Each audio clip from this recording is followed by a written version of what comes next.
All right, everybody, it's Friday. We're going to get after it. The tone of this video, the tenor, is going to be a little bit more aggressive than it has been in the first two videos. I think the first video was more of like a plea. It was more of like a, you know, asking of my viewers something.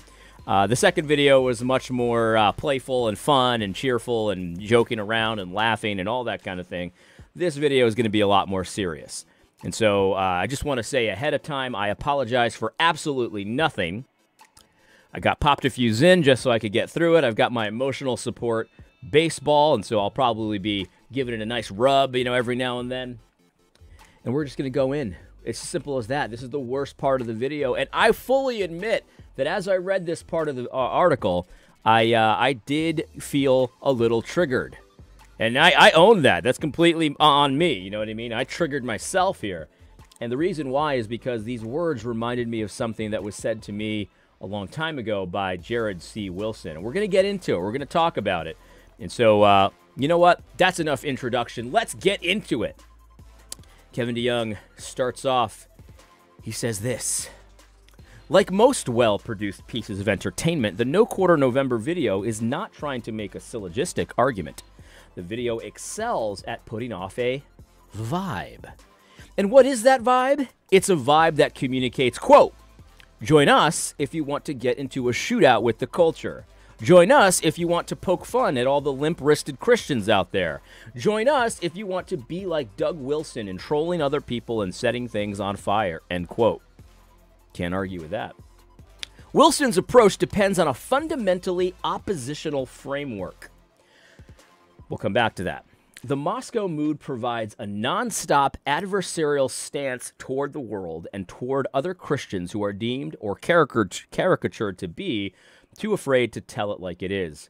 Moscow cannot become the American redoubt for conservative Christians if it is too similar to other places, with basically the same kinds of churches, schools, and institutions found in hundreds of other cities. Differentiation is the key. And this can only be sustained by a mood of antagonism and sharp antithesis. In keeping with the spirit of the age, Wilson shares a rhetorical instinct that has come to dominate our politics and political punditry.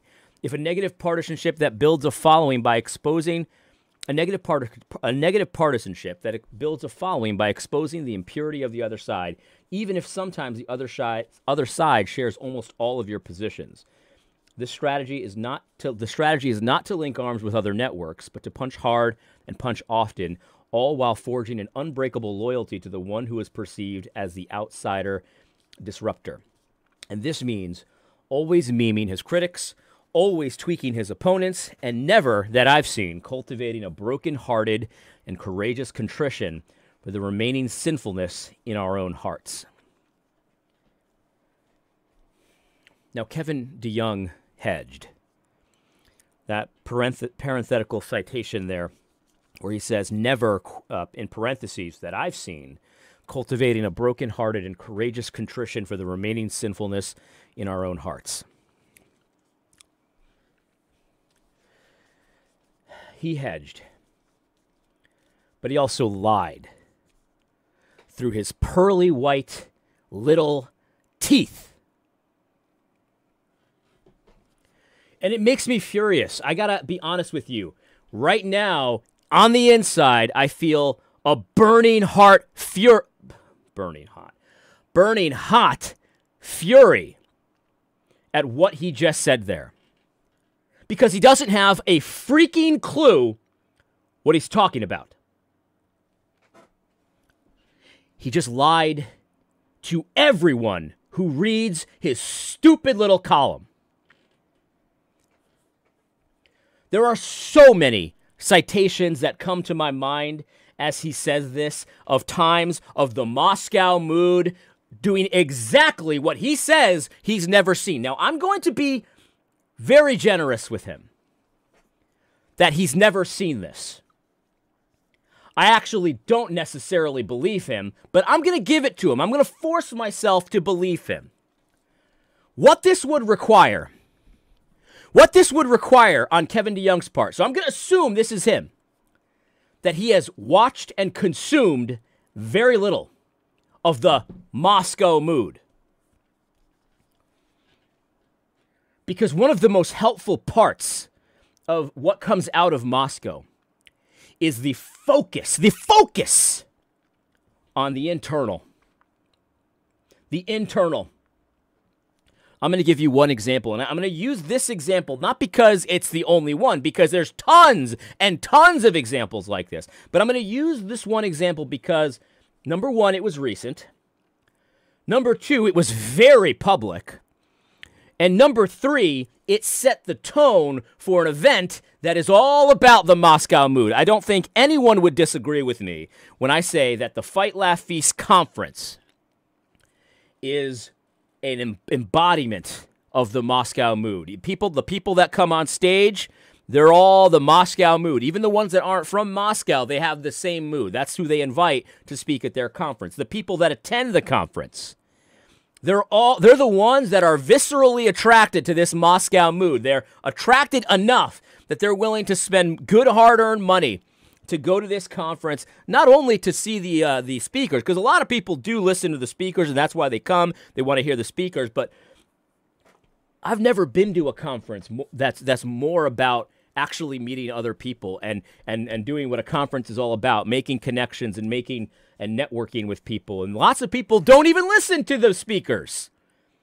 I'm one of those people. I probably catch 2 or 3 of the speeches, of the entire weekend. And then the rest of the time, I'm just talking to people, making connections, networking, all that kind of stuff. Nothing embodies the Moscow mood more than the Fight, Laugh, Feast conference. And I'll never forget for the rest of my whole life the tone that was set for that conference. I remember where I was sitting. I was right up front on the right-hand side with my children. And Toby Sumpter, nobody would disagree that Toby Sumpter is part of this Moscow mood, right? He's very close to Doug Wilson. And he's on Cross Politic, and the Cross Politic show, I'm sure, Kevin DeYoung would be very troubled by the Cross Politic show. I'll never forget what he did. It was so effective and moving. And I heard under very good authority that there was someone that will remain nameless, that you all know, that was behind the scenes, behind the stage. I heard he was weeping because of this. And what Toby Sumpter did, what he did, he started talking about the world, right? He started talking about everything that's on fire, that is crazy, the limp-wristed sort of regime Christianity, what you would expect, right? What Kevin DeYoung is saying here, they're talking about everybody else. They're talking about all the opponents and the critics.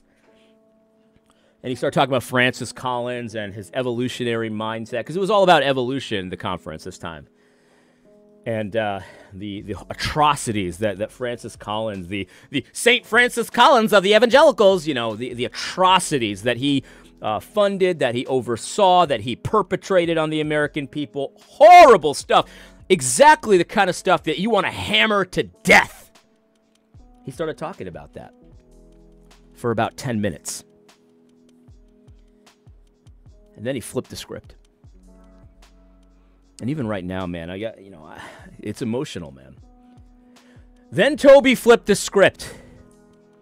And the rest of his speech was about you, was about me, was about the ways that we try to get order out of acting like functional evolutionists, people that think that violence and death and destruction and chaos leads to good results.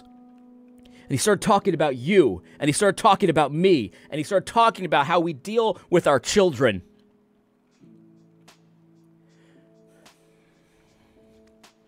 And our attitudes towards our wives. And our attitudes in the areas that we control more than we control Francis Collins and whatever freaking atrocities he's accomplishing. And he started talking about how that is the foundation, that is the focus that you must have. You must be seeking to be using God's standards, God's story, God's rules at your home. And stop pretending like your own anger, your own fury, your own ideas are going to lead to positive results, the way the evolutionists say in evolution. You hate evolutionists, you hate evolution, but you don't act like it at home.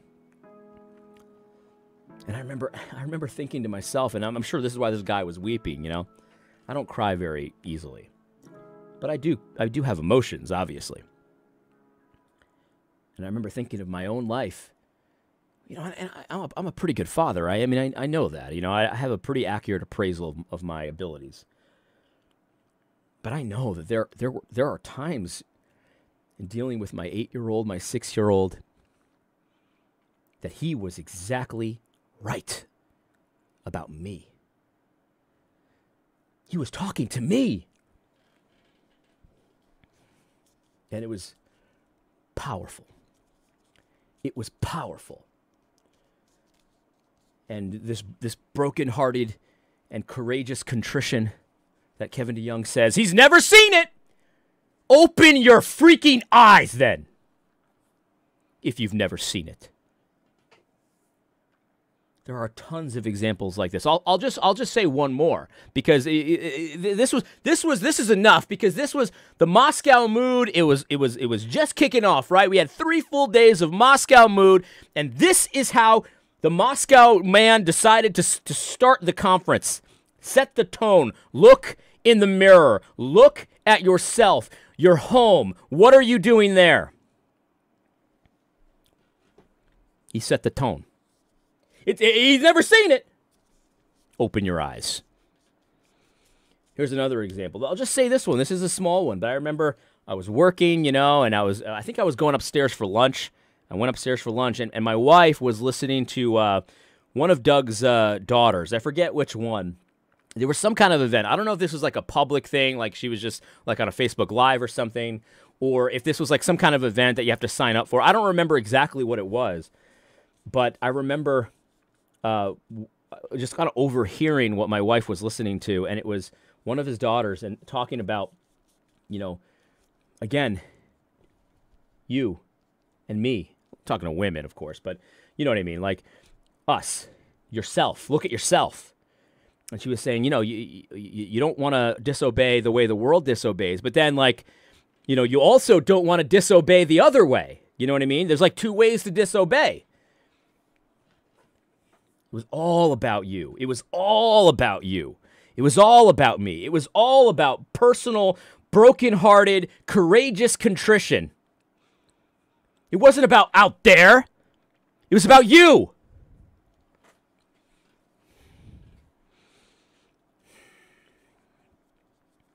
Reverend DeYoung doesn't know what he's talking about. It's as simple as that. And I'll never forget this. I'll never forget this, too. I was told something very similar by Jared C. Wilson. He said something about how I have too much fun on my channel. And notice any similarities here? That's what Kevin DeYoung is saying. Doug is having too much fun. Did you see him? He burned down the effigy of Elsa. Oh, did you see that? Netflix. He put a Netflix. He burned it. Can you believe that? He's having too much fun. He was smoking a cigar. I mean, maybe he had some whiskey too. Can you imagine? He's having too much fun, and I'll never forget. Jared C. Wilson said, "I'm having too much fun." He says, "Where are the tears?" That's what he said. He said, "Where's the tears? Where's the contrition? Where's the weeping? I don't see it."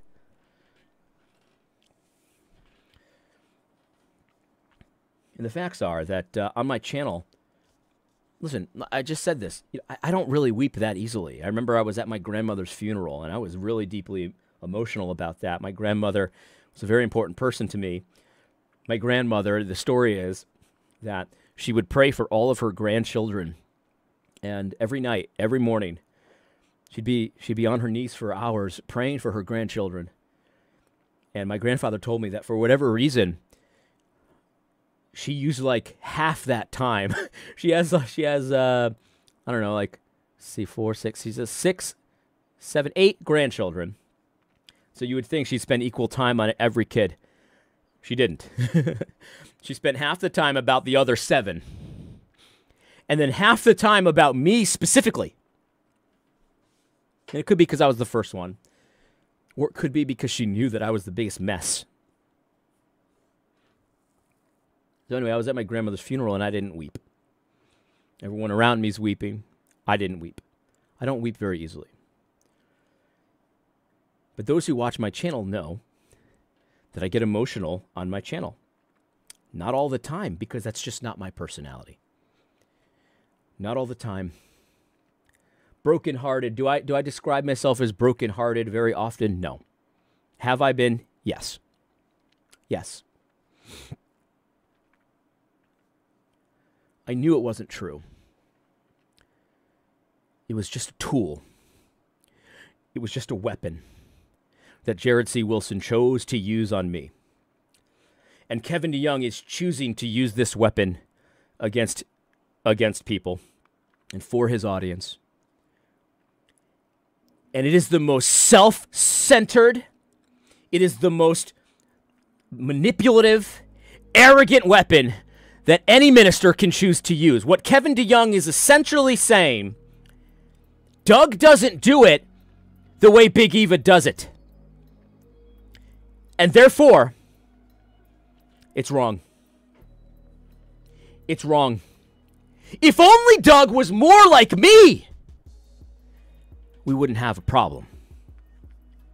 If only Doug was more like David Platt with his fake tears, we wouldn't have any issues.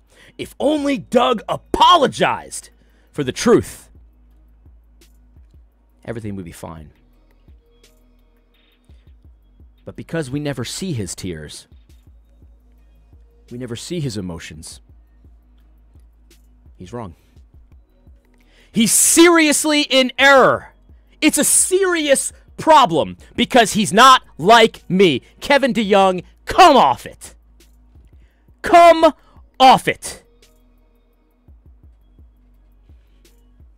I could easily turn this around. Where's your anger, Kevin DeYoung?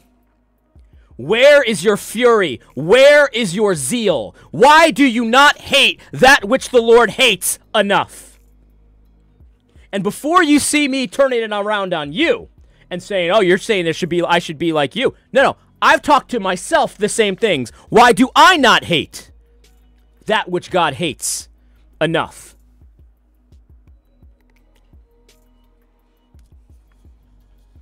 It's disgusting. Kevin DeYoung, come off it.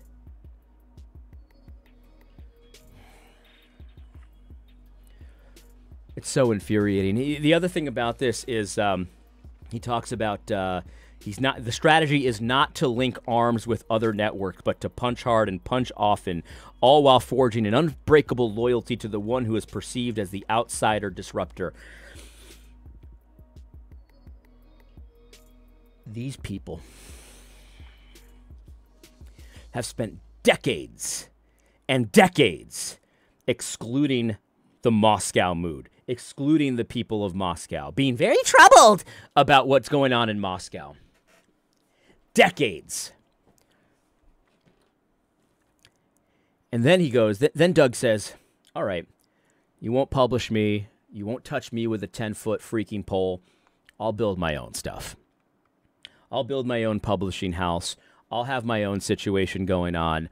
You don't want to be friends with me? Fine. I'll just make my own stuff. He does that. And then the people that caused him to not be able to link arms as much with Big Eva as you want him to are now blaming him for not doing it. They're the ones who excluded him. They're the ones that put him out in his own little island. And then he creates his own thing, and now you're complaining about that. Come off it! But the facts are that this isn't even true anyway. None of this is true. The strategy is not to link arms with other networks. Are you freaking kidding me?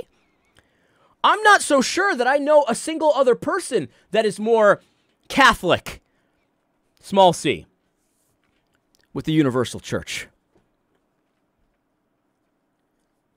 I know this publicly. Like publicly they do this. Privately as well. It's the same thing. It's the same thing. You talk to some of these guys. You talk with Gabe. You talk with Toby. I've had private conversations with them. And it's always the same thing, you know. So-and-so he's not as based as we'd want them to be. They don't use the word based, but that's essentially what they're saying. But they're good people. They're good people. The Church of God, the Kingdom of God needs all kinds. That's where I get this stuff from. And it's in their theology, too. Their theology is like this, where they can be more Catholic. They can have a bigger tent. We don't have to agree on everything, but we can all work together. That's their attitude. That's their posture. That's the Moscow mood. We can work with everybody. They do like to fight. Fight, laugh, feast. But we have to love to fight. That's what we signed up for. Did you count the cost, Reverend Kevin DeYoung? Did you count the cost, Reverend Kevin DeYoung? The gates of hell aren't going to stand against the church, and that means that we ought to be kicking those things down as often as we can. Wherever it's found. And it's found out there. And sometimes it's found in the church. It's found in the church. Sometimes it's found in ourselves.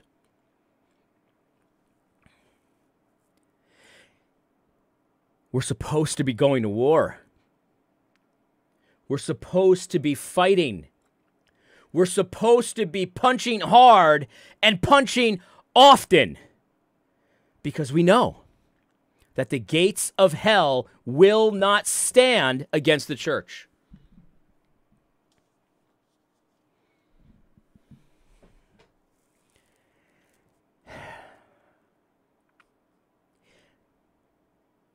This is the weapon. This is the weapon. They want you to do what they do. If you're going to fight, fight apologetically. Fight, but be sad about it. Fight, but always be brokenhearted and in contrition where everyone else can see it. So you got to put the fake freaking tears. You got to put them. You've got to be apologetic about all the hard truth that you just have no choice but to say, instead of being zealous. I'm not saying everyone needs to do it the way Doug Wilson does it. That's the difference between me and Kevin DeYoung. Well, that's a difference, I should say. I'm not saying everyone has to do a video where they're burning things down and all of that kind of stuff. I'm not saying that. But it is valid. Not everyone has to do it like you either. And that's the point. That's the point.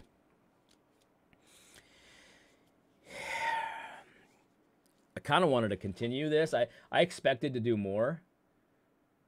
Yeah, let's continue. Let's continue. We've been at it for 23 minutes. We can go another 10. Oh man. Yeah. Anyway,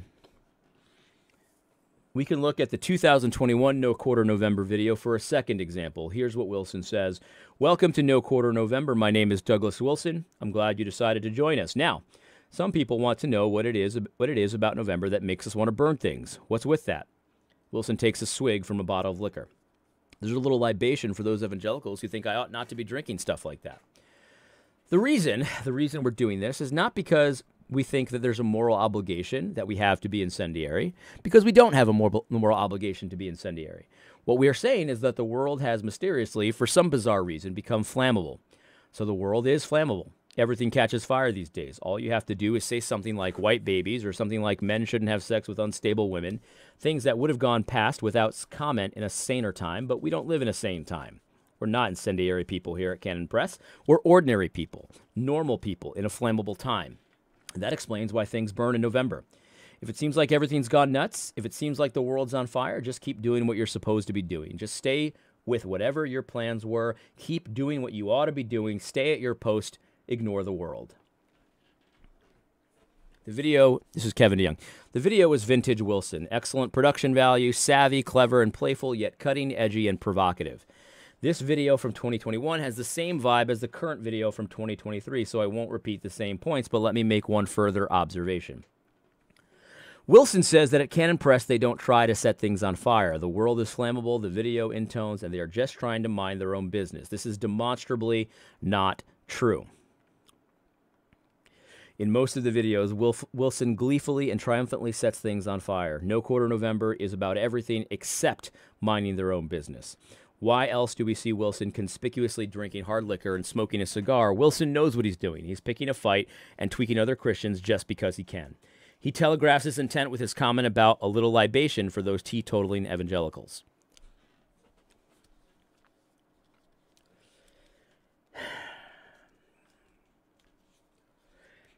It's almost like Kevin DeYoung chose not to read or hear it.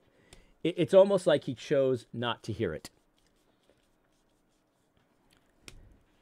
The point of the video, Kevin, Reverend DeYoung, is that you actually don't have to do anything to set people on fire. Men shouldn't have sex with unstable women. That's not incendiary. It's obvious. And yet, try saying it on Twitter, and you'll see what happens.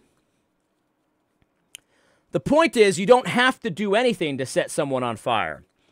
But, in November, he's just choosing not to care and to push it as far as he can. This is the point. It's okay to have fun. And in November, he's decided he's going to have more fun with it. What's the problem with that, Reverend? I could easily see, I've said this in the last video, I could easily see a guy like Kevin DeYoung standing there and talking to Elijah and saying, "What, did you really have to mock their gods like that? Say he's on the toilet? That's pot. I wouldn't even let my kid do that. I wouldn't even let my kid do that. That's potty talk. That's potty language." Did Elijah have to do that? No. No, this is the thing. I get it on conversations like this from enemies, but also friends. You know what I mean? Also friends who say, "Did you really have to say it that way?" And that's an interesting question. Did I really have to say it that way when I know it would trigger you, when I knew it would tweak you? Did I have to say it that way? It's an interesting question because the answer has to be no. I didn't have to. I didn't. Elijah didn't have to mock their religion that way. He didn't have to.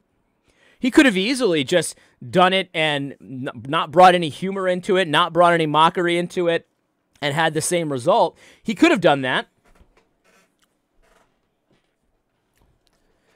But when someone asks that question, it's like, it's wrong to do it the way you did it. It's wrong. And I have to just ask why. No, I didn't have to do it that way, but do I have to do it your way, Reverend? See, that's the difference. That's the difference. And even Doug says it right here. The reason we're doing this is not that we think there's a moral obligation we have to be incendiary, because we don't have a moral obligation to be incendiary. The only one that's insisting on their own way here, Reverend, is you. Come off of it, Kevin DeYoung. Come off of it. You're not that great. And neither am I. Neither is Doug. Neither is Doug. So this idea that the forging an unbreakable loyalty to the one who is perceived as the outsider disruptor, that is a freaking lie. Repent of your lie, Kevin. Because Doug, according to the quotes that you even gave us, I don't even have to go elsewhere to find quotes. You gave us the quote. He is not saying there needs to be an unbreakable loyalty to his way and his methods. He's not saying that. The only one saying that is you. Come off of it.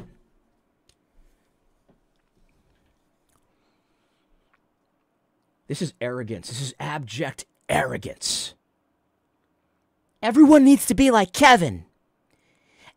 Kevin's got it figured out. I'm the one who knows the only Christian way to push back. And you can't burn things. And you can't smoke cigars and drink liquor. You might offend someone. It sounds familiar. Jesus, did you know that you offended them? Did you know? Did you know you offended them? Did Jesus have to do that? No, he didn't have to. But he knew it would be offensive. He knew it would be incendiary. And he did it anyway. Can't tell you how many times that people have claimed to me that Jesus would never purposely trigger someone, never purposely say something or do something incendiary. It's like, what Bible are you reading? What Bible are you reading? Did you know you offended him? Yeah, I knew. I knew. And I did it on purpose.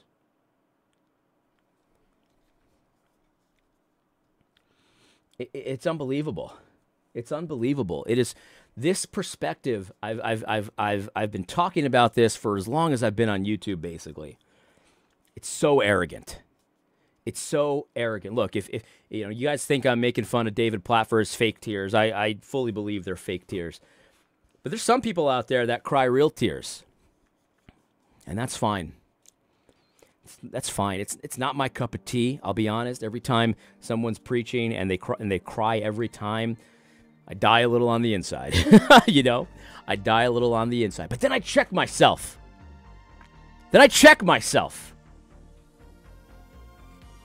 Because I'm not the standard here.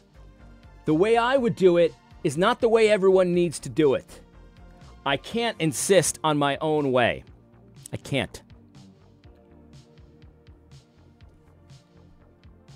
Why do you think you get to? Why do you think the way that you handle the culture war is the way to handle the culture war? The only way. Why do you think, as an Ezra, that you have no need of Nehemiah? In fact, you need to write a strongly worded letter to all of your followers about how unchristian Nehemiah acted when God was answering your prayer through Nehemiah. We needed someone who could get their hands dirty. We needed someone who could crack some skulls. And he sent someone like that. And now you're gonna look a gift horse in the mouth. Now you're gonna pretend like that has nothing to do with you. Unchristian, uncharitable, what was the third one? I forget. Inconsistent. It's arrogant. This is arrogance. Kevin DeYoung, my message to you is come off of it. Come off of it. It'd be one thing if you have some criticisms for his method and things like that, and you actually had some legitimate beef, so let's just say you do, and you weren't so clearly and obviously using yourself as the standard. You know what? American Christians are sick and tired of you gaslighting us as you sit with institutions that have caved one after another after another after another. They've all fallen. They've all fallen. And you sit on one of the seats of the leadership there. You have failed. You're continuing to fail. And now you're saying, well, come back. Come back. This is the way. Failure is the way. It's not the way. Come off of it.